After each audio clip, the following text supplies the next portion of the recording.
Gouverneur Morris, American minister to the court of Louis XVI, was considerably enriched, at the close of the Reign of Terror, by plate, jewels, furniture, paintings, coaches, and so on, left in his charge by members of the French nobility, that they might not be confiscated in the sack of the city, for so many of the aristocracy were killed and so many went into exile or disguised their names, that it was impossible to find heirs or owners for these effects. All property left in Mr. Morris's hands that had not been claimed was removed to his mansion at Port Morris when he returned from his ministry, and he gained in the esteem and envy of his neighbors when the extent of these riches was seen. Once, at the wine, he touched glasses with his wife, and said that if she bore a male child that son should be heir to his wealth. Two relatives who sat at the table exchanged looks at this and cast a glance of no gentle regard on his lady. A year went by. The son was born, but Gouverneur Morris was dead.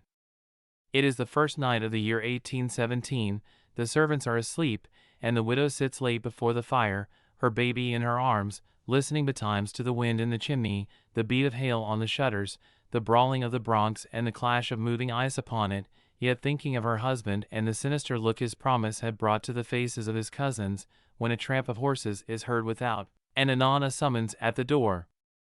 The panels are beaten by loaded riding whips, and a man's voice cries, "And Morris, fetch us our cousin's will, or we'll break into the house and take it." The woman clutches the infant to her breast, but makes no answer.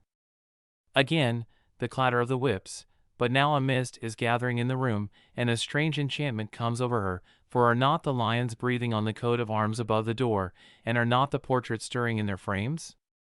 They are, indeed. There is a rustle of robes and clink of steel, and one old warrior leaps down, his armor sounding as he alights, and striking thrice his sword and shield together he calls on Gouverneur Morris to come forth. Somebody moves in the room where Morris died, there is a measured footfall in the corridor, with the clank of a scabbard keeping time, the door is opened, and on the blast that enters the widow hears a cry, then a double gallop, passing swiftly into distance. As she gazes, her husband appears, apparelled as in life, and with a smile he takes a candelabrum from the mantel and, beckoning her to follow, moves from room to room.